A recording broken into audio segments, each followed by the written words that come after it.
Good morning students. आज हम class 10th में लेसन नंबर 14 मेरी माँ के बारे में समझेंगे। इस लेसन के लेखक का नाम है राम प्रसाद बिस्मिल।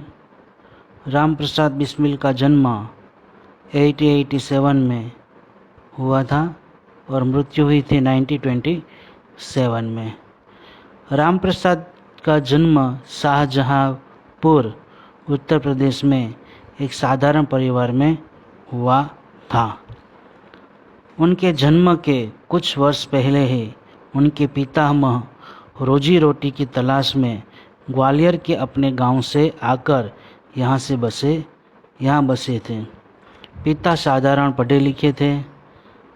कचहरी में सरकारी स्टाम्प बेचकर परिवार का पालन किया तथा बच्चों को शिक्षा दिलाई। उर्दू मिडल की परीक्षा में 2 बार असफल होने पर अंग्रेजी मिडिल की पढ़ाई की। स्वाध्याय से बांग्ला भाषा सीखी।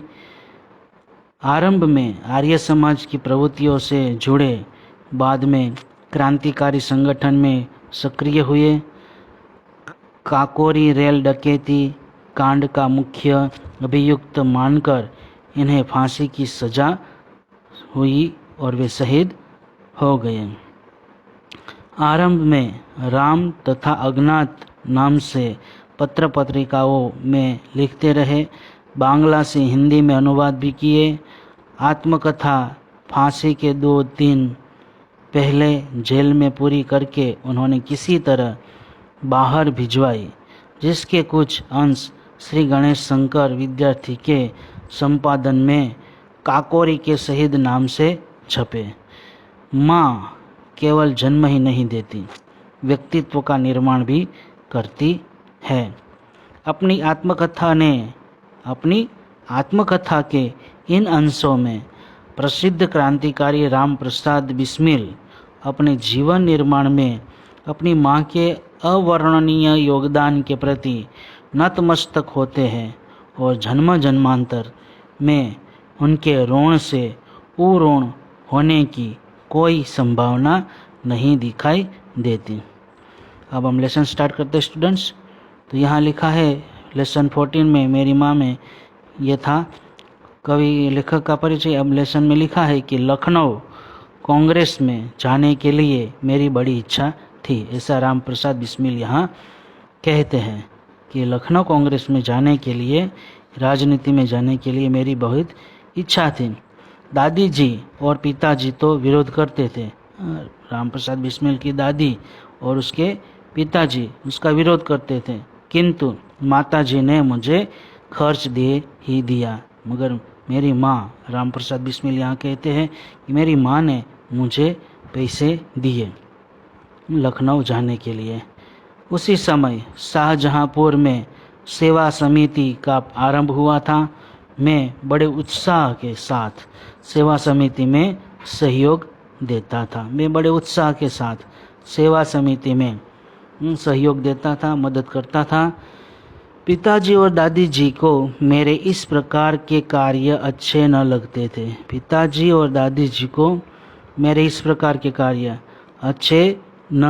थे।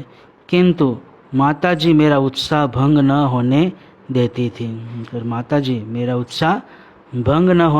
थी, जिसके कारण उन्हें अक्सर पिताजी की डांट फटकार तथा दंड सहन करना पड़ता था।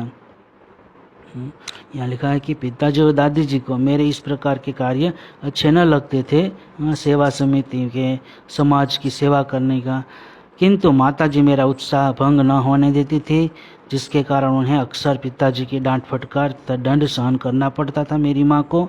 ऐसा राम प्रसाद बिस्मिल यहाँ कहते हैं। वास्तव में मेरी माताजी देवी थी।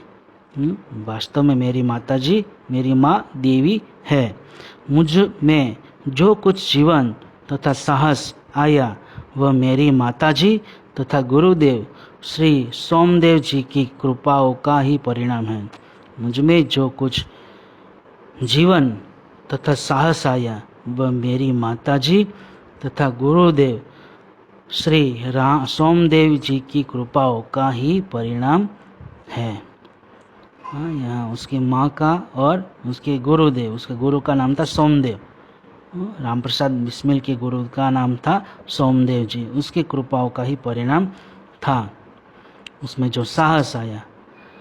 दादी जी और पिताजी मेरे विवाह के लिए बहुत अनुरोध करते हैं।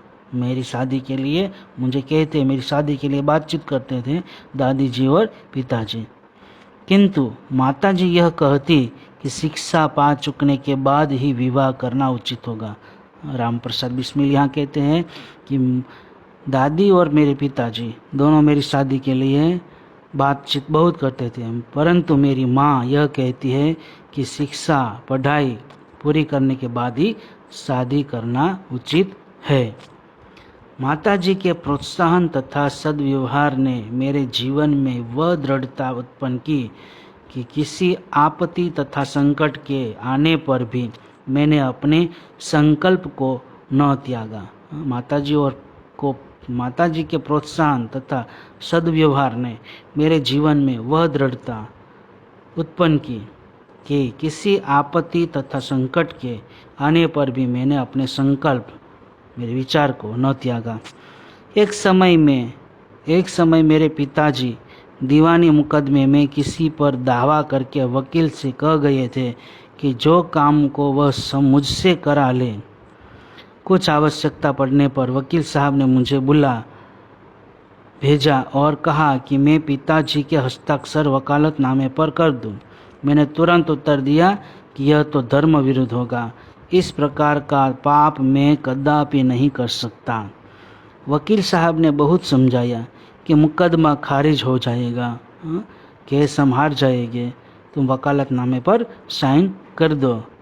किंतु मुझ पर कुछ भी प्रभाव न हुआ। ईसा राम प्रसाद बिस्मिल यहाँ कहते हैं, न मैंने हस्ताक्षर किए, मैंने सिग्नेचर नहीं किए।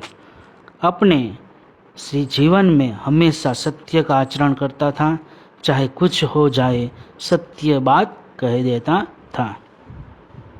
11 वर्ष की उम्र में माताजी विवाह कर शाहजहाँपुर आई थी। उस समय वह नितांत अशिक्षित एक ग्रामीण कन्या के समान थी। मेरी मम्मी, राम प्रसाद बिस्मिल यहाँ कहते हैं कि मेरी माँ 11 वर्ष की उम्र में विवाह कर शाहजहाँपुर में आई थी शादी करके।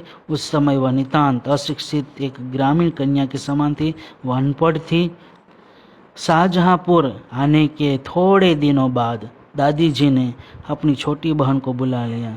शाहजहाँपुर आने के थोड़े दिनों के बाद दादी जी ने अपनी छोटी बहन को बुला लिया वहाँ। उन्होंने माताजी को गृह कार्य की शिक्षा दी, घर के कामों की शिक्षा दी, सिखाया। थोड़े दिनों में माताजी ने घर के सब कामकाज को समझ लिया और भोजन आदि यानी कि भोजन का ठीक प्रबंध करने लगी। मेरे जन्म होने के 5 या 7 वर्ष बाद उन्होंने हिंदी पढ़ना आरंभ किया। मेरे जन्म के, राम प्रसाद यहाँ कहते हैं, राम प्रसाद जी बिस्मिल, कि मेरे जन्म होने के 5 या 7 वर्ष के बाद उन्होंने हिंदी पढ़ना शुरू किया। पढ़ने का शौक उन्हें खुद ही पैदा हुआ। मोहल्ले की सखी सहेली जो घर पर आया करती थी, उन्हीं में जो शिक्षित थी, माताजी उनसे अक्सर बोध करती। जो मोहल्ले की सखी सहेलियाँ जो मेरी माँ की थी, वह आया करती थी वहाँ घर में, उन्हीं से मैं जो शिक्षित थी, जो पढ़ी लिखी थी, माताजी उनसे अक्षर बोध यानी कि पढ़ना लिखना सीखती थी। इस प्रकार घर का सब काम कर चुकने के बाद जो कुछ समय मिल जाता उसमें पढ़ना लिखना करती थी।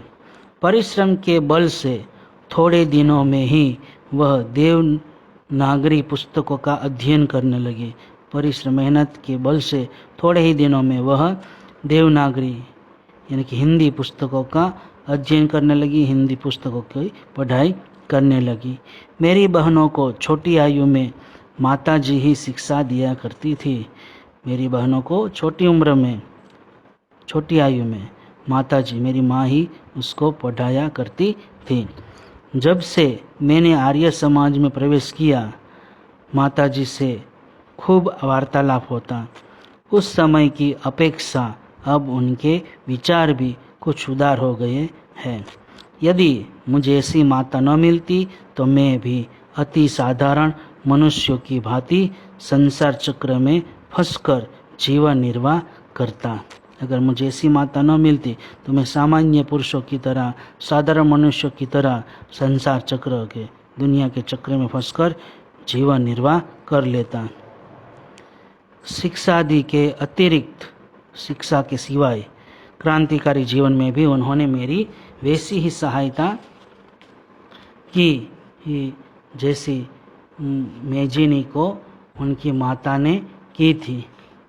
माता जी का सबसे बड़ा आदेश मेरे लिए यही था कि किसी की प्राण हानि न हो। उनका कहना था कि अपने शत्रु को भी कभी प्राणदंड न देना। उनके इस आदेश की पूर्ति करने के लिए मुझे मजबूरन 2-1 बार अपनी प्रतिज्ञा भंग करनी पड़ी थी।